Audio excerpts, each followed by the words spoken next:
বংশীবাড়ির চিকনথালি এলাকায় 90,000 গাঁজা গাছ ধ্বংস করল বিশালগড় থানার পুলিশ। বংশীবাড়ির চিকনথালি এলাকায় সরকারি ভূমিতে একাধিক প্লটে অভিযান চালিয়ে 90,000 গাঁজা গাছ ধ্বংস করল বিশালগড় থানার পুলিশ। সোমবার সকাল থেকে বিকেল পর্যন্ত এই অভিযানে ছিলেন বিশালগড় থানার ওসি সঞ্জিত সেন সহ সিআরপিএফ, টিএসআর, এসপি ও জওয়ান সহ 75 জন পুলিশ কর্মী। গোপন খবরের ভিত্তিতে বিশালগড় থানা পুলিশের এই অভিযান। জানা যায়, গাঁজা কারবারিরা প্রত্যেক শীতের মৌসুমে গভীর থেকে গভীর জঙ্গলে সরকারি ভূমি দখল করে এই গাঁজা বাগানগুলি তৈরি করেন। আর কিছুদিনের মধ্যে এই গাঁজা বাগান কেটে করে তোলার পালা ছিল।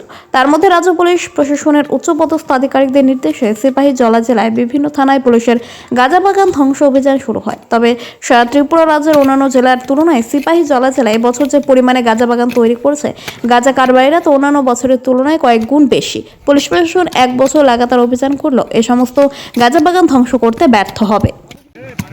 আজকে আমরা বিশালগড় থানা থেকে সকালবেলায় সিআরপিএফ, টিএসআর এবং পুলিশ, এসপিও মিলে আমরা প্রচুর 75-80 জন লোক আমরা বেরিয়েছি।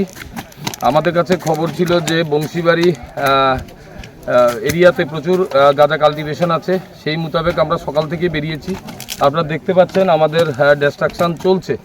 এখানে যে এরিয়াগুলোতে বংশীবাড়ি এলাকাতে যে ডিস্ট্রাকশান চলছে, এরিয়াটা পুরোটা forest land, RF land, reserve ফরেস্টের। প্রচুর গাঁজা গাছ এখানে টিলা লঙ্গা মিলে এখন পর্যন্ত সকাল থেকে আমরা প্রায় 42টা মতো গাঁজা প্লট আমরা ডিস্ট্রাকশন করেছি। এখন পর্যন্ত আমরা প্রায় 90,000 গাঁজা গাছ এখন পর্যন্ত আমরা ডিস্ট্রয় করতে পেরেছি।